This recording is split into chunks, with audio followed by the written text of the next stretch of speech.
and gentlemen, welcome to the Josh Guillory Show. I am your grateful host. In studio with me over there, Q Magic. What's up, man? Good afternoon. Guys, we're broadcasting live from the KPEL studios here in Lafayette, Louisiana. We're also broadcasting live on Rumble. Q, we up on Rumble? Yeah, rumble.com. Go check us out. I want to see that I want to see that Rumble chat rocking. And shout out to our KLFY Plus viewing audience. And you can also view the show on my social medias and go to including my X page, which is at Josh Guillory USA. All right, man, let's, so much to talk about. There is this little election in Tennessee that seems to have the world by storm right now. We'll talk about that in hour number 2. We got some other things going on in our country that I think a lot of folks would want to know, because if it's happening in your community, you would definitely want to know. All right, so a little Fox News article lays out a stunning case. It really is. Even for even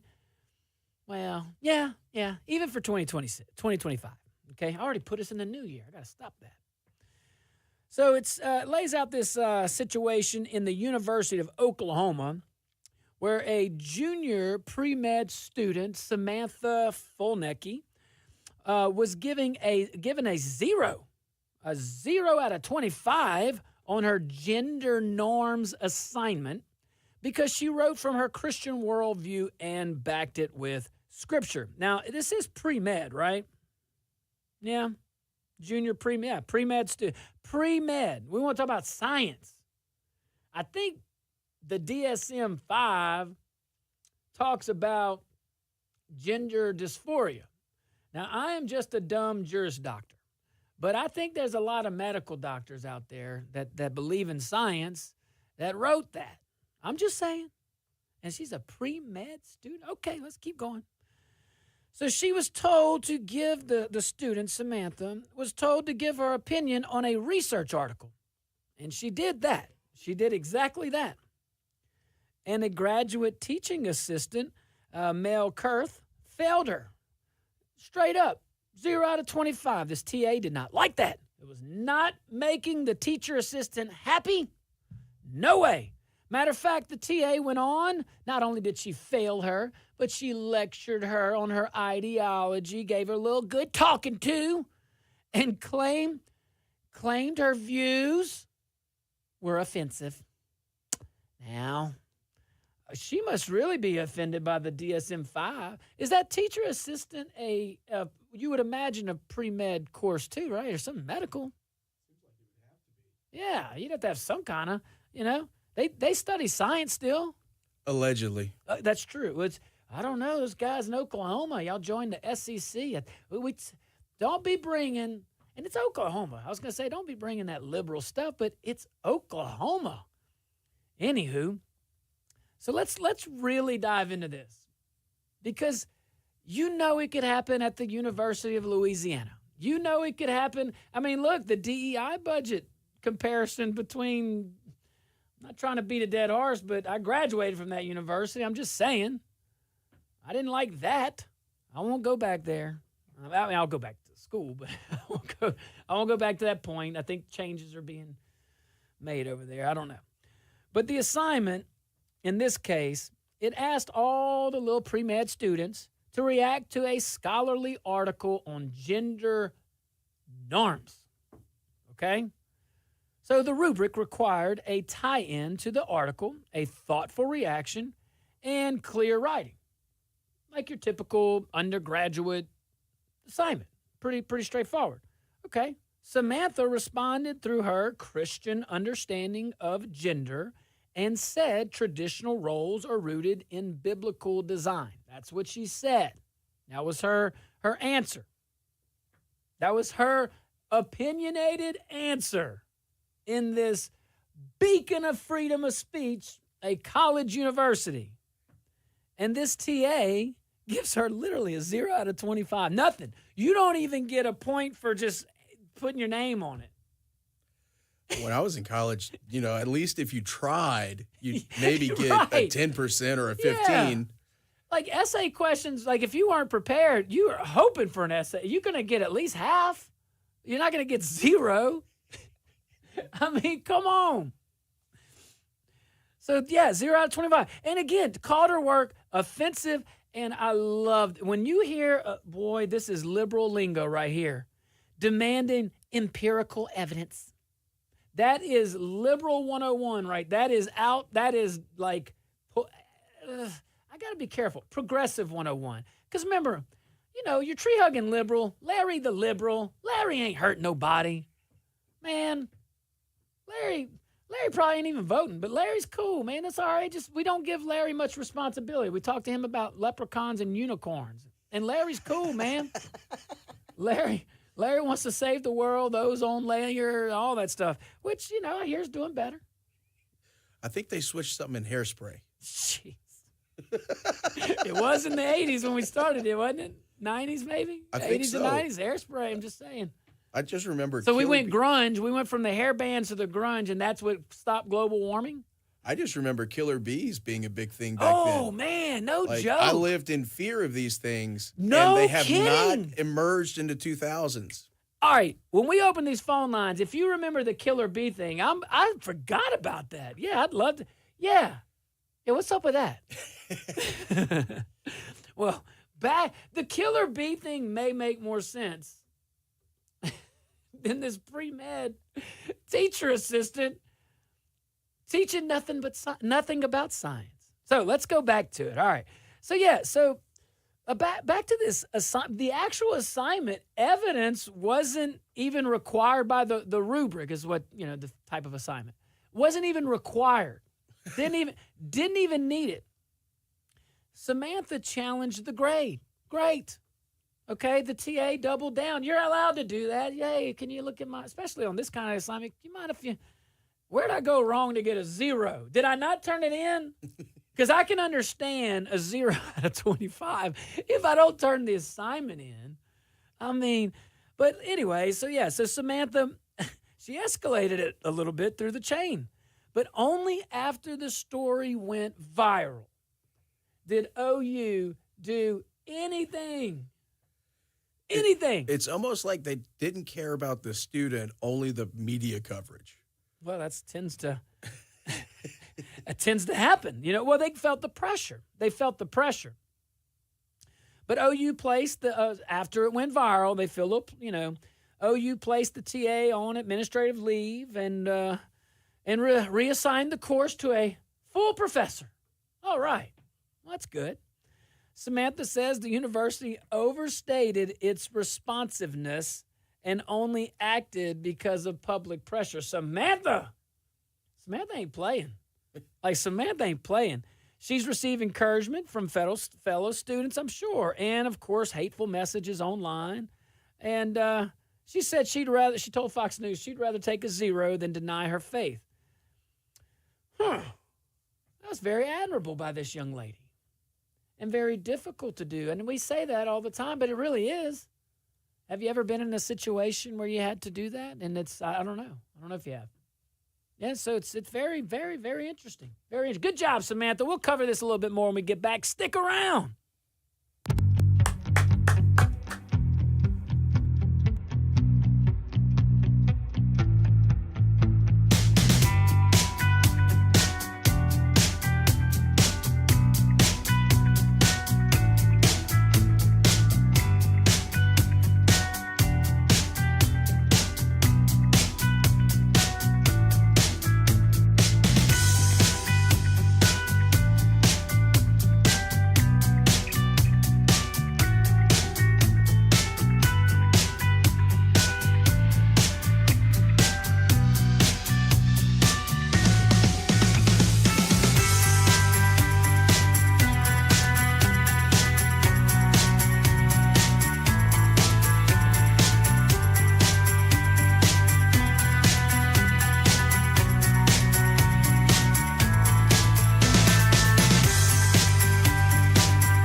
Welcome back to the Josh Guillory Show, broadcasted live from, yep, you're right. It's me, Quentin, not you. I'm sorry. Broadcasting live from the KPEL studios here in Lafayette, Louisiana. I'm sitting here throwing all these hand and arm signals to Quentin, saying my microphone, my earphones, they don't work. It's me, Quentin. I didn't plug it in all the way. Doggone it. Anywho, hey, guys, thank y'all for tuning back in. We are covering a very, very interesting story. Shout out to our guys over there at rumble.com. Hey, that's real, Shad. You win. Yeah. Hey, whatever happened to that hole in the ozone? Did somebody finally patch it up with cosmic duct tape? Maybe. Look, see, we were all behind the ozone. Everybody was cool with that. We understood. Like, hey, let's do our part. Let's not throw oil in the water. Let's pick up trash and, let's see what we can do to pitch in as a team. Everybody was cool. No one was arguing fighting against the ozone, and either it worked or we're not talking about it again. So it's because the hole is either there or it's not. You with me? That's it. Well, I think they might add that somewhere along to the polar ice caps melting, climate change, and beef is bad. Yeah. But Alf is not. No, my sister, we're going back. All right. So Samantha Fulnecki, young student, pre-med, probably 19, 20 years old, over there at the University of Oklahoma. She's doing an assignment on gender norms in a pre-med curriculum class, and the TA failed her for saying, hey, there's two genders, and her support for the two genders was, well, the book of Genesis and the Bible, and she gave scripture. All right. Well, she got a 0. And she didn't get a 0 for things you would think, like missing the assignment or flipping the bird to the teacher and, running out of the class or something. I don't know. I mean, there are certain things you can get a 0 for, okay? The fact that she put ink to pad should have got her at least a point. But she straight up got 0 out of 25, man. Look, let's be honest. She got a 0 because she's a Christian who refused to trade her convictions for classroom approval. That is the truth. And that's the part of the story that exposes the real problem inside these universities, these hidden places. They preach tolerance from morning to night, but they turn hostile the moment a student brings biblical truth into the room. Here's the part the university will never say. Maybe they will. They'll never say this. If Samantha had quoted the Quran, the university would have praised her cultural awareness. If she would have written a spiritual reflection from a Native American tradition, the TA would have celebrated her authentic voice. If she had repeated gender theory woke talking points, the paper would have earned an A before the ink dried. If she had aligned herself with any protected ideological tribe, the administration over there at OU would have sent out a campus-wide email about supporting marginalized perspectives. And I'm talking truth. But she was a Christian woman quoting Genesis, and suddenly the classroom became a courtroom. And she was on trial. The evidence standard changed. The grading rules all of a sudden, oh, she's a Christian. They changed. The tone changed. The tolerance, it vanished because it never was there. And that tells all of us exactly where that bias lives. This isn't persecution in like the dramatic sense, as you might expect. This is the quieter version. Still stings. It's the version that shows up in grading rubrics in our little universities. in office hours, in snide comments from people who think the faith that built the country is the only one that needs to be kept behind closed doors, locked and key. That's the rot that is inside our institutions across this great country. And Samantha exposed it without storming anything, without burning anything, without rioting anything, without none of that. We didn't have to hold up classes or threaten people or create autonomous zones. I mean, bunch of children. And for, all of our conservative listeners, we might have a few. This moment, actually, no, for anybody that stands for principle and truth, this moment proves the value of steady resistance. Steady, peaceful, not rage. You don't get anywhere with that. Not panic. Why? I mean, if you're standing on faith, there is zero panic. Zero. Just a calm refusal to surrender ground that never belonged to the university in the first place. That is strength. Samantha, all right. That is American backbone. These are the kind of things that Ronald Reagan would talk about in the 80s, about that would be a very American thing to do. Hold your American values, in this case, Christian values. It's Christian values. Well, okay. Our founders were Christian, and there's a lot of overlap. But there's overlap in all of it. I ain't going down that rabbit hole unless you want to. Call in. As I will. But Samantha is showing us a little reflection, a little glimpse of that American spirit, that backbone, okay? That backbone. And that's why her story resonated, or is starting to resonate across the country. I'm sitting here in Lafayette, Louisiana, talking to a wonderful audience about Samantha's position and how she handled herself. And she did what millions of parents wish their kids would do in a world that constantly pressures them to bend. To bend. Always. That culture on the university campuses, it's deeper than the quad. It's deeper. Like, we only see it on these little stupid protests. But what is really the indoctrination, or is what I call the silent bureaucracy, these little appointed TAs and all this stuff. And I think I might break the record for saying little today. I'm going to work on it. If you were playing a drinking game, you'd be, don't driving. Don't drive. I got my water. Look, there you go. Thanks, Dr. Kevin.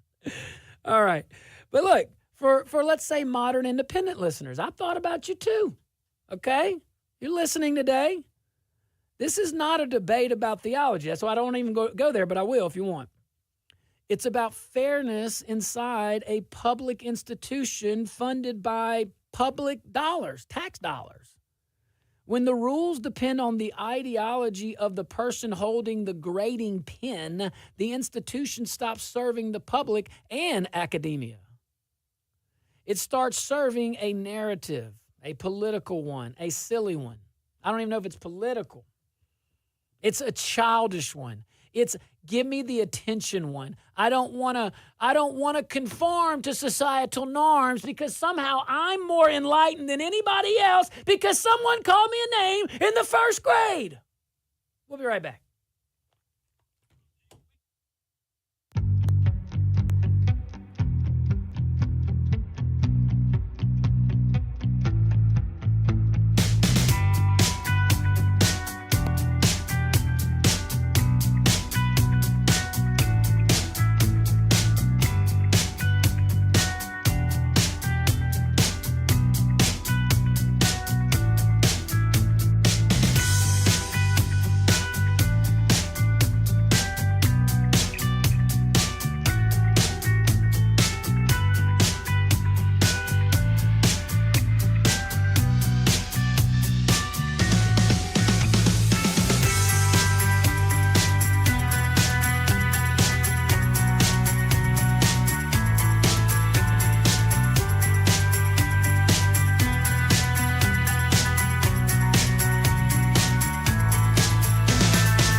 Welcome back to the Josh Guillory Show. We're broadcasting live on rumble.com. Rumble, I see you over there. Man, hey, but I want that chat to beef up a little bit. Let's see that. That's Real Shack kicked us off. Come on now. We're usually hot and heavy over there. I appreciate you. We're also broadcasting live from the KPL studios here in Acadiana. That is South Louisiana over here for all our wonderful folks outside this great state. We are happy you could join us as well. And shout out to our KLFY Plus viewers. We love you too. Okay, so phone lines are open, 232-1542, 232-1542, 844-766-6607 if you're outside the Acadiana area, and I can't wait to hear from you. Q, you ready? Let's do it. Caller, you are live on the Josh Guillory Show. What's your name? Where are you calling from? Hey, this is Mark from Lafayette. Hey, Mark, what's up, buddy? What you got today? Hey, so we can solve this college issue. If you're a retiree or retired military and you can afford to, just re-enroll back in college. And every time one of these professors open their mouth and say something stupid, you just smack them down. It's very simple. And you don't care about the grades because you're just there to harass people. So you're there to protect the innocent. That's exactly it. Hey, that's one way to do it, Mark. It's Mark, right?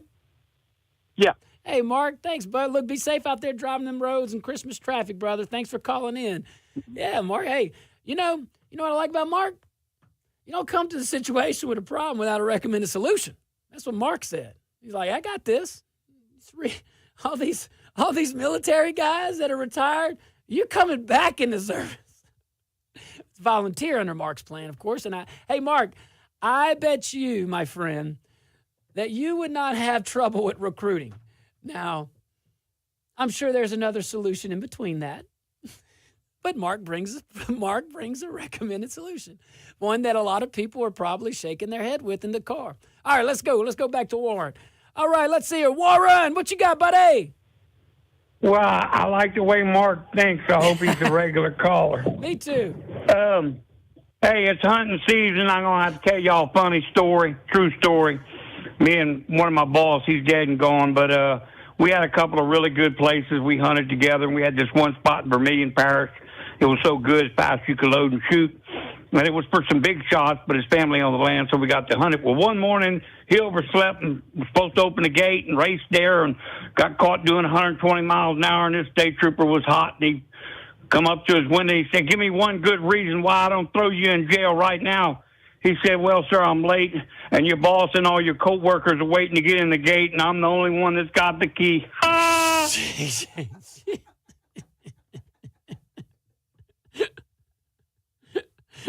Warren. You got me on that one, Warren. How's it going? All right. I'm only laughing because I'll tell you what, I was in traffic court all day today in Vermilion Parish. And that's what Warren just said, huh? Oh yeah. He's blessed. Yeah, that was quite the. I'm always impressed. I gotta give these court personnel, for the most part.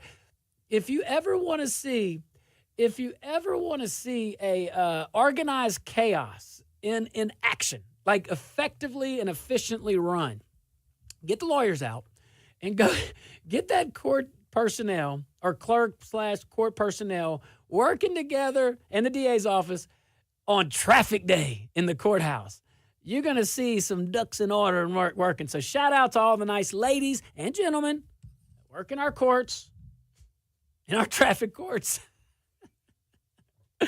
And you see a lot of it's been a minute since I've been to traffic court.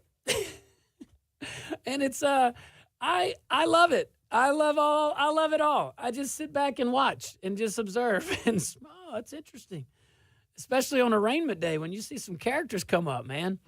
I didn't know judges had that much patience. By the time I'm usually in front of them, it's a trial or something. So it's like, hey, it's a serious matter, man. You know. But I love these little days. Anywho, hey, phone lines are still open, 232-1542. All right, so let's shout out to Samantha. That's what we were talking about. Young lady over there in Oklahoma, standing up for common sense, standing up for her beliefs. But she stood up for common sense. There's two genders, and it's a pre-med curriculum. Now, maybe she was taking an elective in like woke 101. You know, maybe we don't know that. But I would imagine even woke 101. Like if I had if I taught the anti-woke 101, which I would love to, free, you wouldn't have to pay me. But I would give a student at least something for trying. Like you put your name on it. Hey, I mean, like, you're going to throw like 20 genders out there, and I'm going to think, they're either something wrong with you or there's just something wrong with you. I don't know if you believe that or not. So we're going to have to teach you some things. But I would give them some points. Especially if they can, no, genuinely and objectively, I put my teacher hat on. Objectively, if they came to me with sources, with an opinion based on those sources, I would grade them accordingly, objectively. And then I would hold my personal judgment inside. To me, that's the fair And then one. I would pray for forgiveness when I was supposed to judge. But that's what a professor's supposed to do. But anyway, it is a teacher's assistant, a TA, and that's not uncommon. It's not a knock on OU. Pre-med, undergraduate, I get it. But kind of goes, I'm telling you, it's the secret. It's the silent bureaucracy. It's like in a government, like local governments have appointments, a lot of times, appointments in all these commissions and boards. The state will have it. And I don't know if the president has any. I don't know. I'm sure the Kennedy Center was one of them, I think. But regardless, those things can mean some things. Like commissions can do some stuff. And whatever. It depends on what authority is given to them. But that in and of itself creates a bureaucracy, red tape. So it's important, again, to know who we're electing. And when we get into hour number 2, talk about this election in Tennessee, we're going to talk about like culture and mindsets and maybe, is this a test? Is this a test? Is this a test for the electorate? Is this a test for society? How serious do we take politicians anymore? How serious? No, really, are we electing people on policy or electing people on things that are not policy? Categorically things that are not policy. Yes. We should be sponsored by Captain Morgan right now because I just stated the obvious. Or you did. But yeah, categorically, I'm with you on that. I mean, it's crazy. This guy understands. Let me get Mr. Blue Wave on. All right, Mr. Blue Wave. One of the first questions I ever asked you, is there how many genders, boys and girls? And you agreed with me, right? Well, yeah. See, this is not a Democrat or Republican thing. This is like common sense. Bingo. Okay, another thing, I'm predicting in Tennessee. Oh, no. The blue wave will win. No way. Yeah. Shit. Yeah. Prediction. Okay, if it Have a good happens, day. all right, Mr. Blue Wave, thank you. So, all right, guys. Now, Mr. Blue Wave has made some pretty bold predictions on this show. Some of them have come true. And some labels, he's labeled certain Republicans as Democrats. And if you base their actions on their actions compared to ideology, he's right. Now, Mr. Blue Wave, I don't want you to be right on this one. Tennessee, that seat needs to stay red. So, hey, but I'll build on what Mr. Blue Wave says. He may be right if Nashville shows up, because there's we're going to go into this next hour, but if portions of Nashville show up strong enough, the GOP could be like, don't be complacent in your efforts. And I don't think the candidate certainly is not. He seems to be pushing pretty hard. Don't know much about him. We'll talk about it. But I do want to talk about this little, because man, this might bleed over into the next hour. So this article I'm referencing from the Washington Times, all right? And it reports on new concerns from a lot of folks, from parents, from senators, and even child safety advocates. So bipartisan for sure, okay? Who say, all these folks that are saying that a House-passed bill meant to protect kids online, or at least stated that that's the federal government wanting to do, okay? All right, sounds great, protect kids, all right, online, But they're saying, these groups are saying that it may actually undermine parental authority and hand more power to federal bureaucracy. So we're going to end this little segment on that a little early. When we get back, I want to dive into that because just because you call it something doesn't mean it does something. And can we pass a balanced budget? I'm just saying. But we're going to go into this. I want to protect kids too. All right.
Welcome back to the Josh Guillory Show.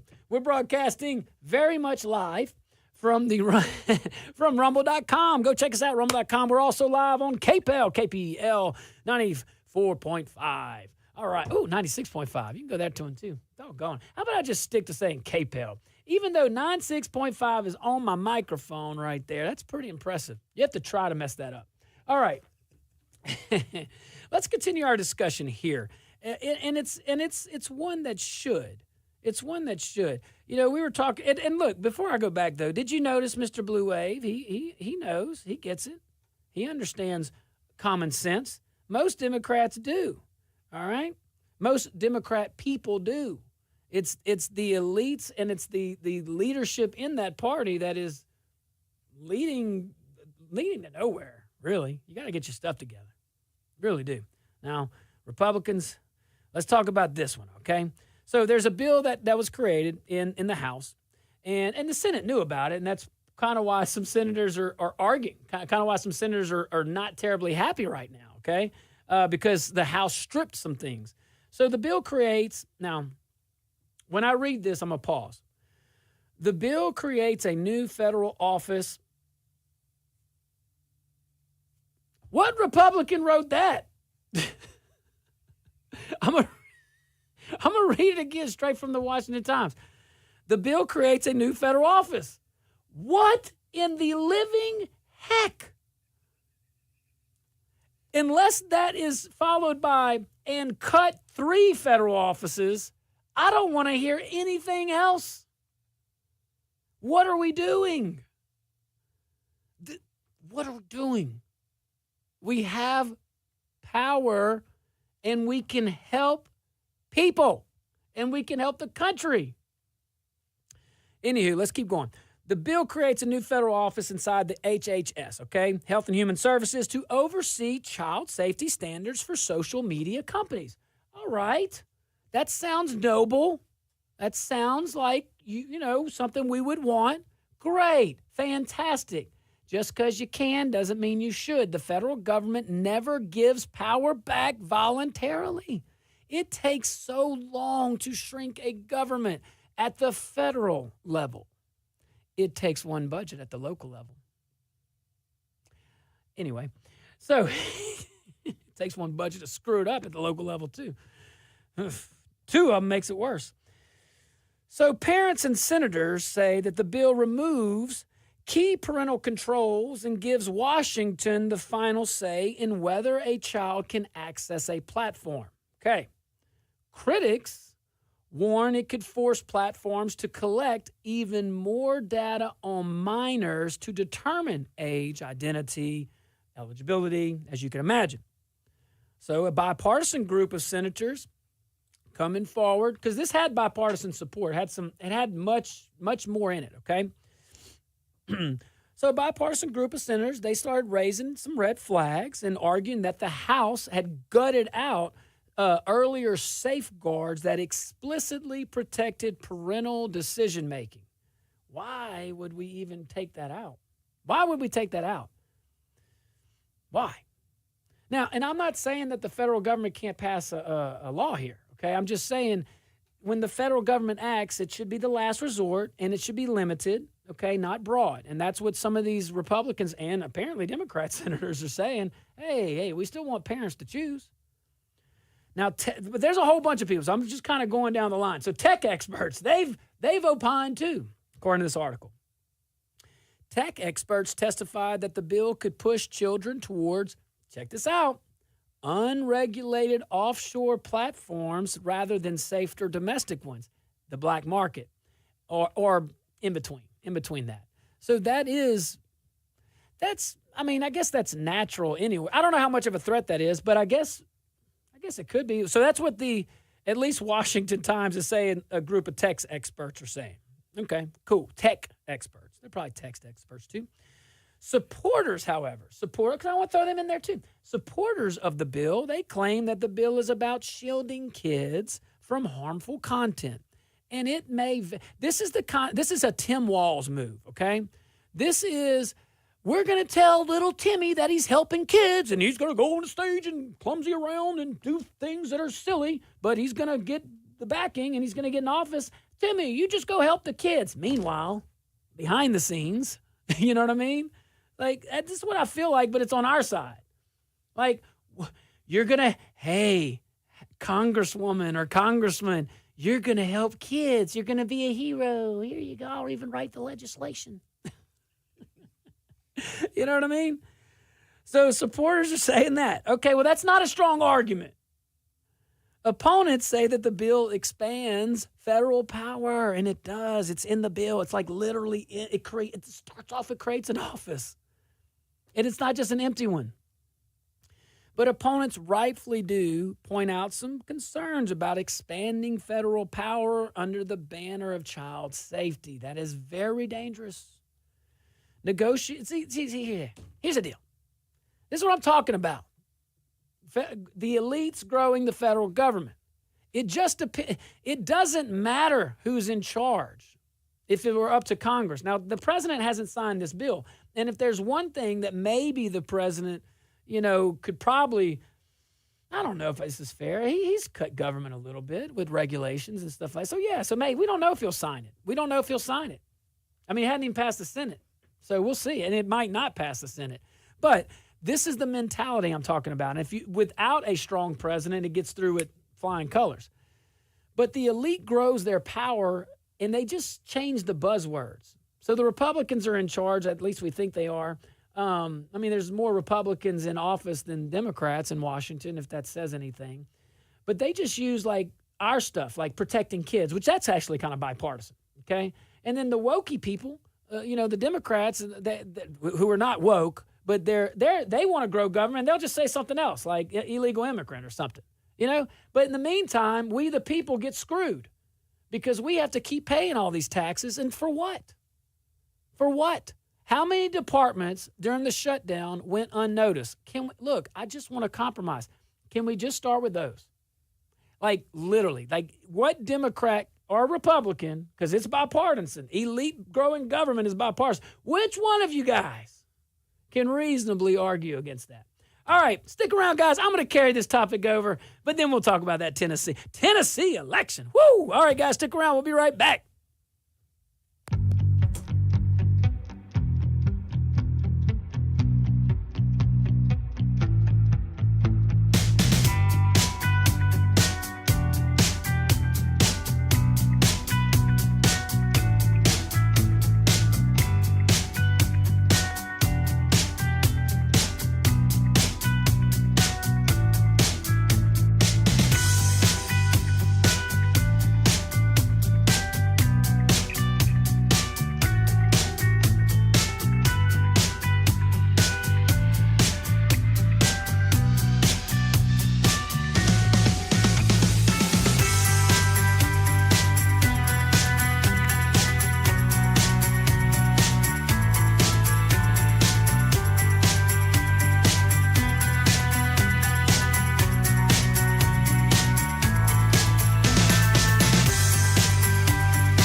afternoon, ladies and gentlemen. Welcome to the Josh Guillory Show. I remain your grateful host. And this is hour number 2 of the show.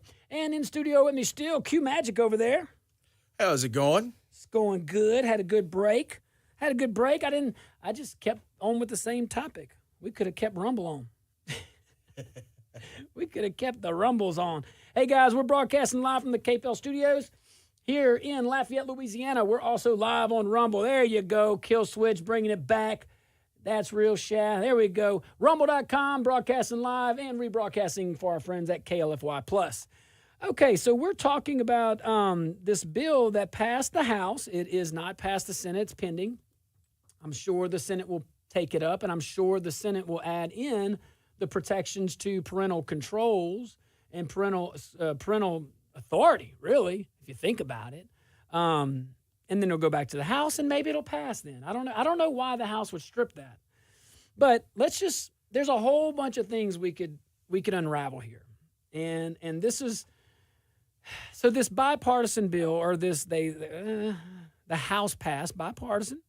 This bill that's basically going to, it says it's here to protect kids online, but it does a whole bunch of stuff. It creates a new office, but it also removes key parental controls and gives Washington the final say on a lot of this as to whether a child can access a platform. And to do all this, they have to collect data. They have to collect data on minors. They have to go extra steps. What is this federal office collecting data for anyway? Didn't the FBI start like that? And actually, they started out more innocent than that. They started out way more innocent than that. We're just watching, though, man. We're just going to watch. Just going to watch your kids. I'm the federal government, and I'm here to watch your kids. What Republican thought of this? I just want to know. I told y'all when I started reading this, and the first thing I saw was we're creating a new federal office. A Republican did that? You sure we got the majority? You sure Jeffries is not the speaker? I'm just saying. So, all right, here's the deal. How many decades has parents fought to be the primary voice in their child's life?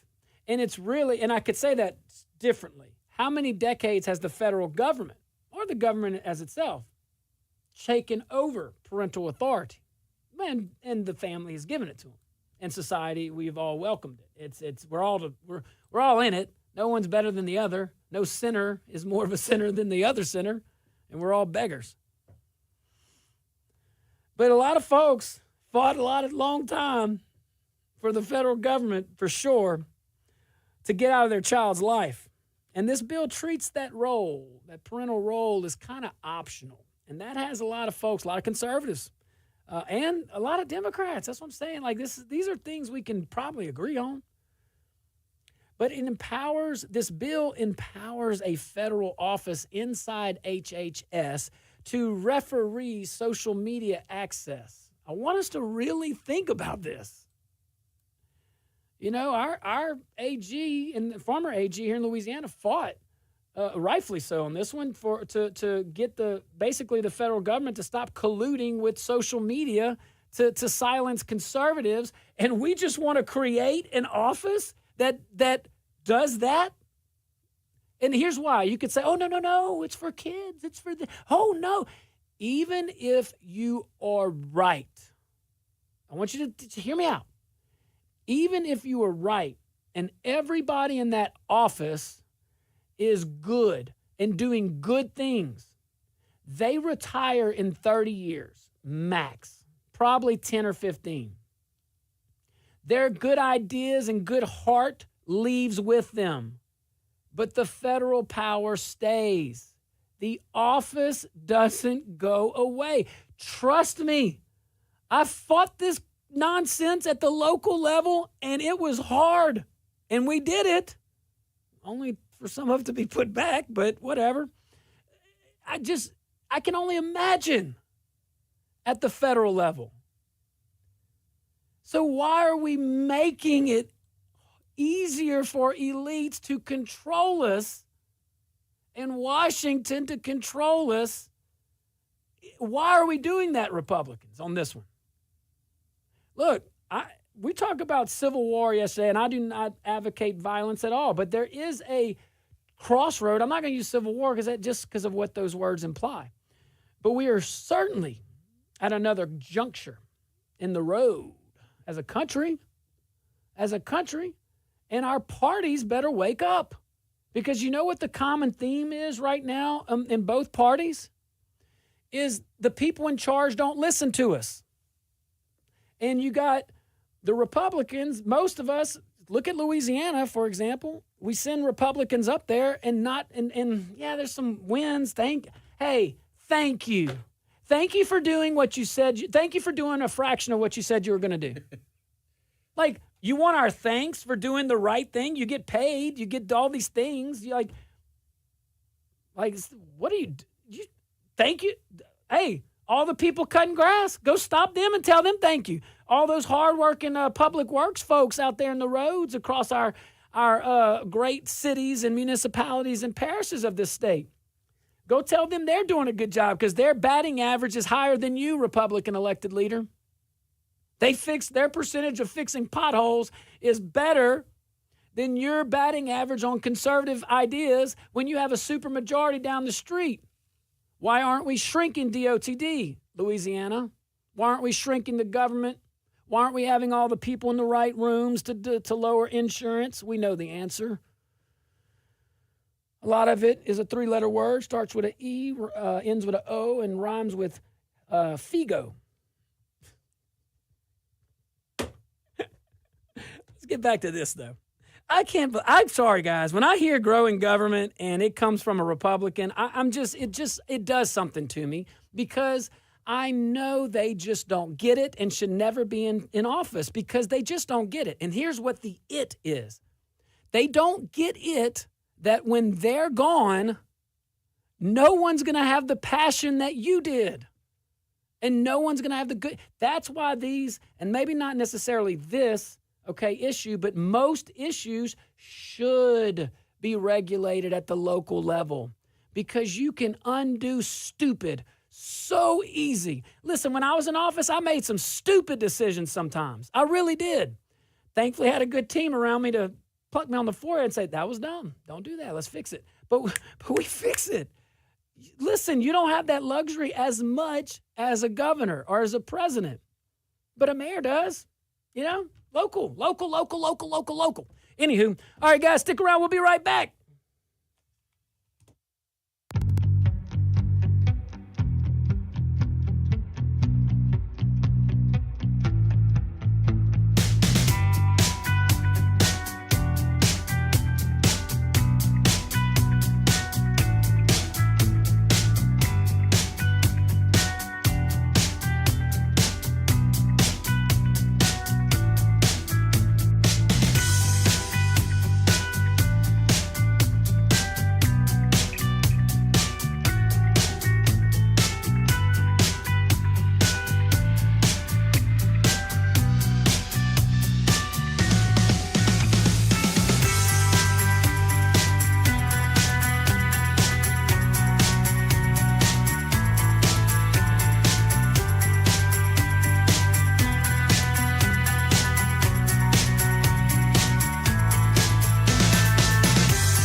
Welcome back to the Josh Guillory Show, broadcasting live from the KPEL studios here in Lafayette, Louisiana. We're also live on rumble.com, and go to my X page at Josh Guillory USA. Very, very original, I know. All right, and we're on all the socials and YouTube. You can go to YouTube. Go check us out on YouTube, all the things. But Rumble's our home base. Go check us out. Rumble.com. Look up the Josh Guillory Show. All right, man. So I want to wrap. I want to finish this, and we'll go into Tennessee. I know. I get it. You know, here's the deal. We just got to be careful what we give the federal government. That's all I'm saying. You know, when you create this federal office, you know, it really does. Like federal office right now, okay, good. At some point, it's going to dull out, and at some point, it's just going to be power. It's just going to be sitting there waiting for whoever's in charge to use it however they want with our kids. Do not give the federal government any more power than it already has. Trust me on this, please. If people don't listen to me on anything, like if I don't convince anybody in America in my lifetime, like seriously, it wouldn't be a conservative value. It wouldn't be anything. If I had to advise our country on one thing, it would be stop growing the federal government and shrink it. I'm not anti-federal government. I believe this is the greatest country in the world. But I believe it is the greatest country in the world. Stop changing it. You know, people change. That's great. We're America. Do you know that we actually welcome diversity? We're kind of like built on it. And it's these ideologues on the left that want to categorize everybody that's not a white Christian, put them in a group, unless they need the white Christians, then we pull them. Because, you know, you got some Karens in there. You know what I'm saying? You do got some Christian Karens. At least one or like, two. You know what I'm saying? So, like, they can't lose the Karen vote. The Karen vote is like the bureaucrat vote. It's volatile. The Karen vote, like, see, something like this, Karen would love this bill. It's like Karen their would way of love seeing this the manager. What's that? It's like their way of seeing the manager. Yeah. Very good. So look, but this whole little office, though, it makes parental control optional. Parental rearing. It empowers a federal office inside of HHC, like I said earlier, to be like the arbitrator, the referee with our kids. That's a problem, though. You know, that moves child rearing decisions away from the household, from the family, from parents, or even a parent, okay? And it moves it into a government cubicle. That's a problem. Take the issue out. Just stick with me. You can replace the issue with whatever you want. It's interchangeable. All Washington sees is power in this bill. Even the representatives that have been duped to believe that ultimately this is a good thing because we're helping kids. Hey guys, I'm with. Who doesn't want to help kids? But you're not helping our kids by growing this federal government that's going to screw them. Man, the government, look, our founders knew that the Constitution was designed to protect us from the government. It was not at all, ever designed to protect the government from us. It doesn't start off with we the government. It starts off with we the people for a reason. In order to form a more perfect union. How can you make something perfect more perfect? I just love everything about it. Love all even the pageantry of it.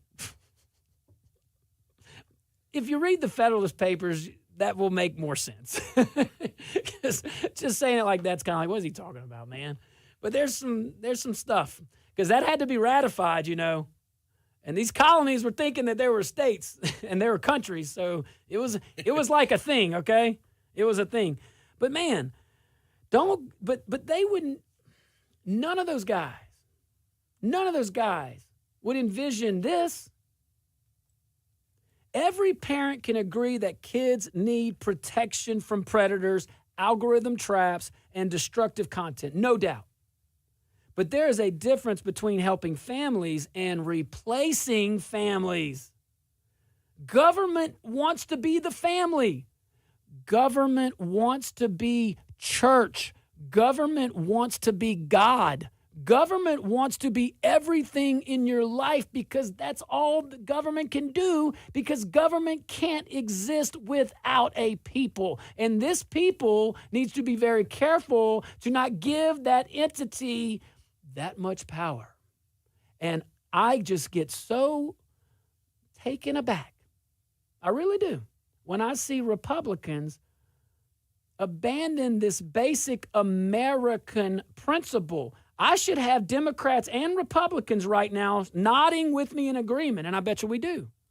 I bet you we do, because we're not talking stupid. We're talking common sense.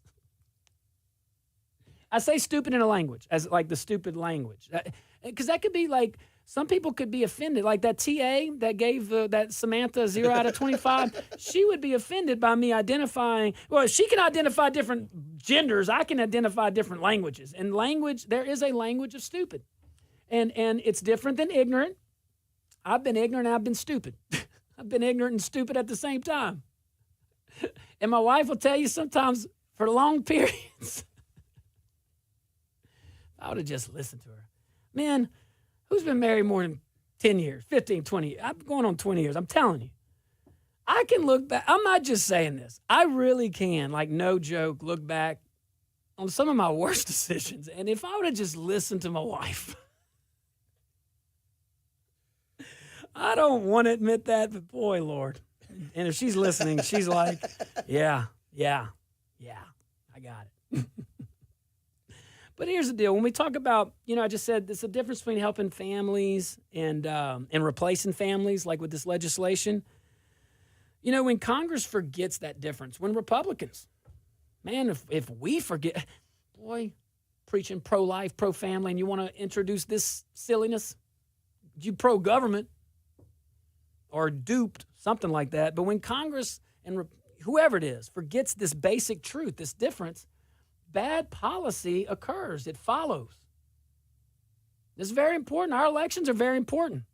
I know that the whole respect for office is down. It's not out. It's down, and it's down because our politicians do not respect the very office collectively that they hold. They may say they do, but their actions say otherwise. This little petty, catty, junior high drama that you see does not properly replicate the American people as a whole. And this bill, by the way, it tells parents that they have a voice. Then it hands the real authority to actually the government. That's what I don't understand. The title, you have a voice, all this stuff, all these buzzwords, and then this.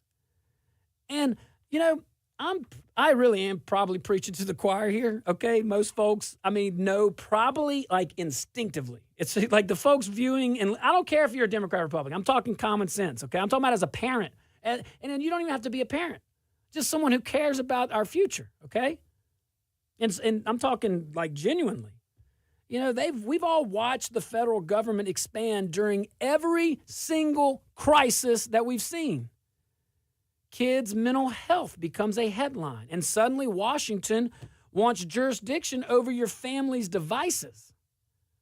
Congress keeps treating parenthood as paperwork that can be overridden by some agency rule because they know better. They're not filled with the emotion of parenthood. Now, another danger, another danger is backed into the structure. The bill forces companies, listen to me on this. This bill would force companies to verify age and identity at a level that requires even more data collection from minors. That moves children deeper into a digital tracking system, a bank that Congress, barely understands, but they want to, they can't even balance a budget and they want to tell us. Parents didn't ask for more surveillance, Republicans. I'm calling you out, my fellow Republicans, because you're in charge. No, my fellow House Republicans. What's wrong with you? The Senate, who I fuss at sometimes, you are doing right by at least questioning this nonsense. But we ask for more safety, sure, but we don't ask federal government to get up all in our stuff. So, especially parental decision making. I could go on and on. We got to talk Tennessee. When we get back, we're going to open up those phone lines, 232-1542. Renee, you've been waiting patiently. We'll be right back.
Welcome back to the Josh Guillory Show, broadcasting live from the KPEL studios and on rumble.com and youtube.com.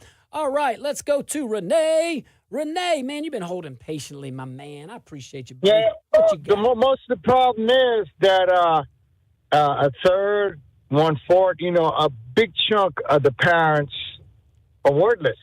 How can they make rational decisions over like you over the kids? I mean, you have these Karen moms that love the government and love to raise their kids all by themselves.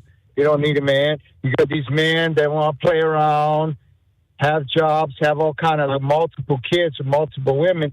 Hey, I say after the second one, man or woman, fix them if it's illegitimate. If you're not in a marriage taking care of a kid or you're not divorced, Renee, fix them. Renee. We don't have to pay the extra for these Renee, people. you're gonna put. Listen to me. You're gonna cap the children like no more than 2. No. Yeah, you do. Hey, if you illegitimate with it, Oh. if you illegitimate, Okay. if you have a marriage license Ooh. and you support them, if you want them Arabs come want to have 20, the American government let you have it as long as you're paying for them, you can have them. Renee, you can't talk like that, bah. Gotta show some respect. But I got the gist. He didn't really mean that, but I don't know where he was going at the end there, but I think most folks got his point. I don't know if we'll ever see that, Renee. Might be some lawsuits. China does some child control. Did you know that? Yeah, I think they limited. To 2, I think. Yeah, I'm pretty the sure. two-child policy. Yeah, I don't know. Again, Renee is a man of opinion and not afraid to share it, and he expresses it. Good. Warren, what you got, Warren? Round 2. Well, we could invent a mini guillotine, and we could take care of the sodomy problem in prison at the same time. Well, it's interesting, Warren. I think there is a law now that calls for castration of rapists for children under a certain age, but I think it calls for that chemical castration, though. They don't get it, Warren. Warren says bring in the guillotine. Jeez. Woo. All right, let's see. Is this Kevin from the motherland? Let's see here. Kevin, what's up, Kevin?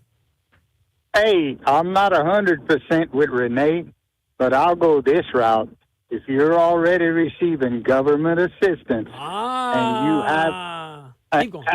you have 2 children, that third one, it's on you. Ooh. You raise it, you pay for it, because 3 or 4, 5 kids, and everyone else is paying for them. Woo! That kind of changes things. But I'm not all the way in line with Renee. Oh. Only if they're already receiving government assistance. You have to put a cap on it somewhere. Yep. So your idea basically builds on that. You put a cap, but you put a qualifier. I get it. Now, where do you stand on the guillotine castrations that Warren suggested? I'll say Warren's a man that is firm in his beliefs, and he has that right. So if Warren ever becomes the warden, y'all better watch it. Thanks. Yes, sir. Thanks, Kevin. Appreciate you. All right, hey, let me address what Kevin says, because there's some truth, man. All right. Be careful here. Back in the day, that wouldn't have been an extreme comment, not because of any social reason, like, oh, the nuclear family and Christian idea. Not even that. 50 years ago, the amount of dependency on the federal government was such a fraction of the amount that it is now, because there was a common understanding between the Republicans, Democrats, and everybody in between and outside in this country, okay, knew that decisions should be made right here, locally, professionals, like right here, and the family. And it was understood, and we could say the nuclear family, but that term has taken on its own meaning and all that stuff, whatever that means, okay? But basically, at the household level, these things were policed up. And so that's what I'm saying. Now, I don't know about all those extremities. Now, the children, for example, and I'll bring it back down.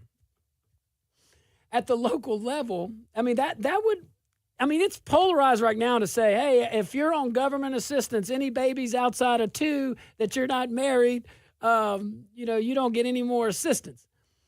There'll be a lot of support for that, but there will be some constitutional challenges to that based on the case law that has come over the years. So we'll just leave it at that. Okay, doesn't mean it won't change. Doesn't mean any of that stuff. But there's several legal obstacles for that, and maybe rightfully so. I don't know, but 50 years ago, we wouldn't be talking about it. 60, 70 years ago, we wouldn't be talking about it because our country understood that there is personal responsibility, and our society shamed certain behavior. And you can call me evil, and you can call me whatever you want to call me, but society operates on law and order, but that order comes from society. And when we walk around like a bunch of heathens and not just disrupt classrooms and burn things to make our points, that should never be tolerated by society. And if it's coming from a side that identifies with your politics, you should denounce that.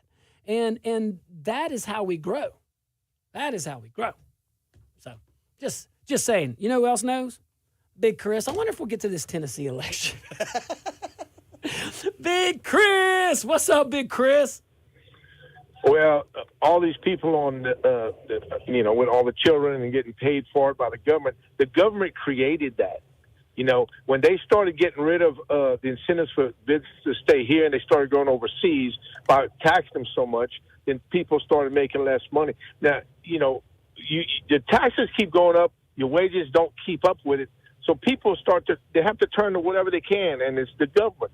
And they wanted it that way. It's created that way so that we are enslaved by the government. And it's a diabolical plan in my mind, but it continues to get worse and worse every year. The more that you get on you send business overseas, the more you have to have people on welfare. But I think Trump is trying to change that around, and the powers that be are going crazy because somebody's making a lot of money. Exactly. And Big Chris, here's the thing. These guys, presumably are smart. Look around and look at where our country was going. Like, doing something different, I'll be the first to tell you, time will tell us whether these tariffs will be a good idea or not. So far, they're working, and they're doing exactly what you said, Big Chris, bringing American jobs back here. Not because they love America, because they don't want to pay more money outside of America. Trump has made it more painful, and thank you, Big Chris, Trump has made it more painful to manufacture things outside of America than inside of America. Okay, he's using the tariffs to influence in that way. Great. Fantastic. I still stand by my position that no tariff in our country has been used the same. They all have a purpose. This is this purpose. We will see in the long run if it works. So far, it not only is working, but it makes sense. It makes sense. If you break it down, what does a company want to do? Make net profit. If it costs more to do it outside of America than inside America, well, where do you think they're going to build the product? They didn't move to Indonesia and Vietnam and Mexico because they love the culture. They love the terrain. They got good eating spots. No, man. El cheapo labor. Duh. Cost of doing business a little lower. And they don't have all those regulations. But now what Trump is showing, though, is that it really is cost that has been, it hasn't been the regulatory stuff. It's been cost. That's what Trump has shown with these tariffs. Because the pressure point it was money. Same thing with all these countries. All right, guys, stick around. We'll be right back. Tennessee, they have an election,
Welcome back to the Josh Guillory Show.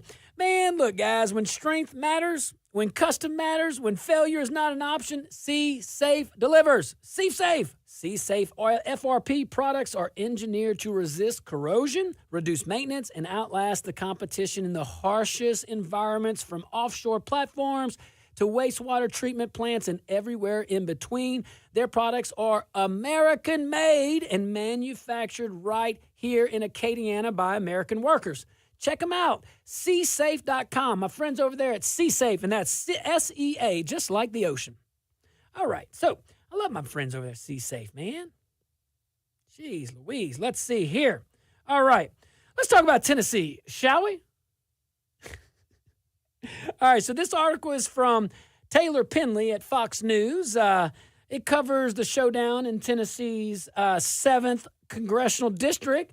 Killswitch already got a jump start on it in the Rumble chat. Nicely done. Nicely done. All right, so it's between Republican Matt Van Epps and Democrat Aftyn Behn. She's something. And the election's not until a couple of weeks. I think, well, no, early voting was Thanksgiving, right? When is is it tonight? Oh, tonight. I was thinking like a couple Tuesdays. I was like, why are we? Anyway, so yeah, it makes it even more urgent. Hey, I'm just reading it. I read the article and totally missed that. That's okay. This makes it even more intriguing. Now, we're going to see. I don't know. I think the only way that she wins, though, is the higher Democrat turnout in Nashville, but that's only a portion. And by the way, she hates Nashville. Did you notice that? That's what she said. How do you say that? That's your base. Literally. Like literally. So, anywho, all right. Now, the race fills the seat left by former GOP Representative Mark Green. Okay, that's Congressman Green. Van Epps is a Christian. His father, he's all the things that that you look for, try to, like combat veteran, helicopter pilot, small business leader, and a National Guard member. Behn pushed messages calling to dissolve the Nashville police and made other controversial posts. We're just going to say that, okay? Van Epps says his campaign is focused on affordability, but he gives specific examples, and like you would expect from I'm not even going to say a Republican, just a person that takes the office serious and wants to actually do things. So he's saying nuclear energy, which is, we could have discussions on nuclear energy. Now, I have the benefit of working with LUS for 4 years. I learned some things, but I love that. I love all of those discussions, and maybe one day we'll dive into that. But he's bringing nuclear energy, or he's talking about nuclear energy, housing access, healthcare transparency. Yeah, I'm down with that, especially on the federal level. You know, maybe tear down some of those walls, the territorial boundaries. And also lowering energy costs. Now, Behn claims that Van Epps and Republicans want to raise costs and take away health care. That's the platform. Republican bad. That's the platform she's running on. Now, this race matters. It matters greatly. Matters greatly. Because Tennessee, this is what I alluded to earlier. It kind of gives us a little bit of a preview. Like, think about it. A clean test of whether America still chooses grounded, service-based leadership over the loud, online progressivism that has drowned out common sense in places like New York and Oregon and large parts of it, California, Illinois. Matt Van Epps, well, he brings the kind of resume that used to, and like, think about it. He brings a resume, I just read it, that used to be admired across the aisle. Combat veteran, husband and father, helicopter pilot, small business leadership, public service. It's the profile of someone who actually earned the right to speak about national security, affordability, and what a functioning community needs to survive. Aftyn Behn over there brings a resume built in a comment section. The AOC of Tennessee, self-proclaimed. It didn't fall out of the sky. I mean, she made it. She's posted about calling to dissolve the Nashville police, posts tearing down the very city she now wants to represent. I mean, that's the activism that helped turn doggone safe neighborhoods into danger zones and push families out of the cities they love. I mean, Tennessee voters are being offered a clear fork in the road, and America's watching. A veteran with a steady hand or a progressive influencer online who deletes her own posts when the spotlight hits them.